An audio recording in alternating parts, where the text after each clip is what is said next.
Welcome to the Right Academy. I'm Matthew R. Miller. Let's talk about conflict today. No, not the conflict in the world, because there's always conflict in the world, but the conflict in your story and in your characters. Why is conflict important? Because it's realistic, because conflict is always in the world. And so if you want to make an interesting story, an engaging story, an engrossing story, you need to create conflict for your characters. This is one of my weaknesses as a writer because my characters all want to just get along. So I have to force myself to come up with ideas to kind of screw them over, give them problems so that it'll become an interesting story. A story where there is no conflict is boring. It's that simple, right? And if you're in the entertainment industry in any way, whether it's writing, movies, whatever, you can't be boring. That's the death knell, is being bored. So how do we create conflict for our characters? Very important. There's basically two kinds of conflict, internal and external, just like us in the real world. We struggle with things inside of us, whether that could be like, what you want, what you believe, love, morals, all sorts of things we struggle with inside. And we'll talk about that in another video. I want to talk now about external conflict. So there's internal and there's external. External, obviously, comes from without, comes from the outside, okay? Think about the things in your life that give you conflict. What are they? Other people, your job, the environment around you, money, things like this. Give your characters these kinds of conflicts. Now, the advantage in writing is that you can make things up that might not really happen in the real world. That's part of storytelling, right?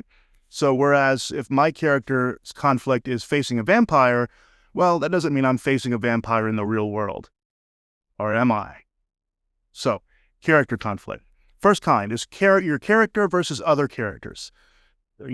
Friction between people. Characters who want different things, have different goals. Characters who maybe love the same person. Characters who don't get along, have different personalities. Characters who each want to accomplish something and the other's trying to stop them. Characters who both want to gain some kind of a treasure or an object, but they can't both have it. That is character versus character, okay? So think about things like this. The teacher versus the students.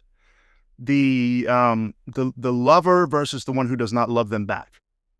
The hero versus the villain of the story. Jack the Ripper versus his victims.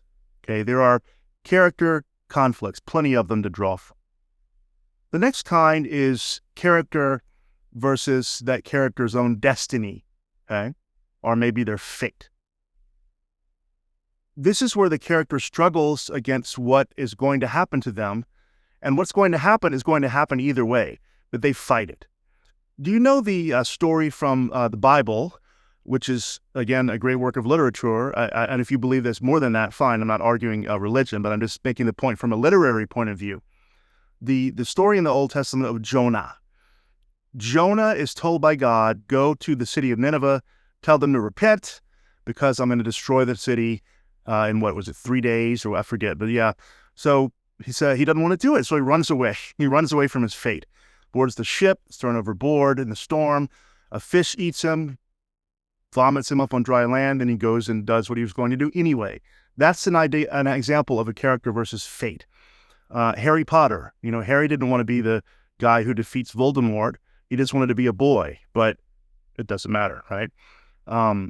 Bilbo Baggins in The Hobbit does not want to be a hero who's going to, find the ring and all this stuff. It's character versus fate. The ancient Greeks, they wrote plays and stories about fate. They love this idea that you have a destiny, and no matter what you do to try to get around it, it's going to happen. So you fight and you fight and you fight, and it happens anyway. Now, whether fate is real in real life, doesn't matter. Talking about in stories, give your character a fate. What about your character versus the environment, or versus, we might say, nature? So a lot of monster stories and monster movies are about this, creature features. Some campers go into the woods, there's Bigfoot, and he hunts them and stalks them and tries to kill them. Or there's Stephen King's Cujo, a giant mad dog, right, killing everyone. It can be even the weather, It can be a storm. It can be a hurricane. In The Lord of the Flies, you have the boys against the island in nature as they try to survive. So the character versus the environment is another important source of conflict. Another one, which I happen to love, is your character versus the supernatural. Now, you might say supernatural isn't real in real life. People might disagree, have different opinions, but yeah, we're not dealing with like ghosts and vampires and werewolves on an everyday basis, are we? But again, that's all right. You're telling a story, okay? So you can make things up. So character versus supernatural. So many examples of this. There's Dracula, one of my favorite books, where Jonathan Harker is facing literally this ancient vampire, this undead creature. And, how are you going to fight against that? Think about the movie Alien and the following sequels. It's all about Ridley Scott versus the alien, the xenomorph, right? So we call it xenomorph, yeah. Predator, the Predator series of movies, same thing. John Carpenter's The Thing, same idea. These can make for some thrilling stories because it's often the odds are stacked so high against a character. How is some guy going to kill an immortal, undead creature? So if you can create that kind of conflict, it's great. Now, if you don't want supernatural, if you write realism, if you don't write horror, okay, you don't have to deal with it. But it's a good way to create conflict. Another important way is the rogue, the rebel, the character versus society. Okay, the misfit or the outcast or the like I said, the rebel who doesn't believe society is good and just and wants to change it, but society won't let him or her, so they have to fight against society. One example: The Handmaid's Tale. Right, the main characters are fighting against the women, fighting against this brutalistic patriarchal society that oppresses women. That's a great example. So they have to fight against government, tradition. Think about 1984 by George Orwell.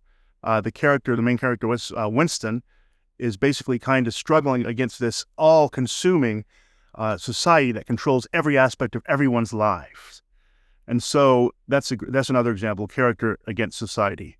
Character versus technology. This doesn't only have to mean movies like Alien or The Terminator or The Matrix, things like that, although those are great examples. They can be technology, something as simple as a plow.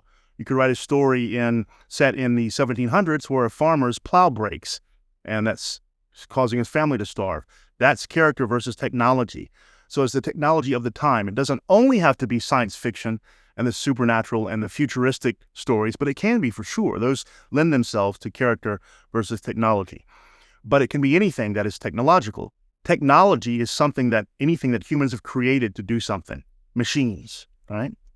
Now, in order to create conflict, you need to know your characters very, very well, intimately. You need to know what the character wants. What is their goal? What do they want in life for themselves, for the world around them, for the people in their lives? You have to know what they want, or you can't create conflict. Next, you can have the character start off by being deceived or misunderstood or not really understanding what they're going up against. So this goes into the transformation of your character. You want the character to transform, to change over the course of the book. I'm not saying start them off as like a literally different person, but have them have their worldview be flawed somehow, and they have to learn the truth. Another way to do this is to constantly put obstacles in the character's path. The book I'm working on right now, I'm having to rewrite an entire scene, entire chapters, because I realized they made it too easy on my characters. It just flows too easily, too convenient. And so I said, oh, God, my editor told me, no, this is way too convenient. I've got to go back. I've got to rewrite all this stuff. Put obstacles in their way all the time. That's what makes for exciting reading. Another tip is don't let your character achieve their goal or their desire until they have had to struggle and fail and change. I refer again to Bilbo Baggins or Frodo Baggins from The Hobbit and the Lord of the Rings trilogy. Especially Bilbo. He was just this hobbit guy who wanted to sit at home, smoke his pipe, drink his tea, eat, and that's it. He had no desire to leave the Shire, even to leave his own hobbit hole, certainly no desire to go on this grand adventure across Middle-earth, okay? So Bilbo Baggins could not achieve what he wanted until he changed and failed and learned. And then finally, this is a great way to create conflict. Put your character in situations that challenge their entire belief system, where they have to be challenged to do something that they thought was wrong or that they would never do, or something that, completely destroys the way what they thought, the way the world worked, right? Have them have to face something that totally challenges and destroys who they are as a person so that they can change. A great example of this is Shakespeare's play, King Lear. If you're not familiar with the story, King Lear is a king, obviously, powerful, rich, everyone bows down to him, whatever he says goes, everyone compliments him, tells him that he's always right. And so he asks his two daughters, young daughters, dears, what do you think of me? And one of the daughters criticizes him. First time he's ever been criticized, and he just goes crazy. He loses his mind. He screams against the storm, against nature. He has a descent into madness because someone challenged his worldview, which was that he was the king, he was perfect, he can't be wrong. His own daughter said, no, you're wrong. So he had to deal with this. It's a great example of that. So those are some ways to create conflict with your characters, external conflict. We'll talk about internal conflict in another video. But remember, you cannot have a good story without conflict. It will not be good, period. Think of one good story throughout the history of human storytelling that has no conflict. Well, you can't. There is no such thing. Conflict is what's going to make your reader love your writing. And again, remember, the worst thing you can do in the entertainment industry is to be boring. So I hope that helps. Please like and subscribe. Thanks for watching. I'm Matthew R. Miller. This is the Write Right Academy.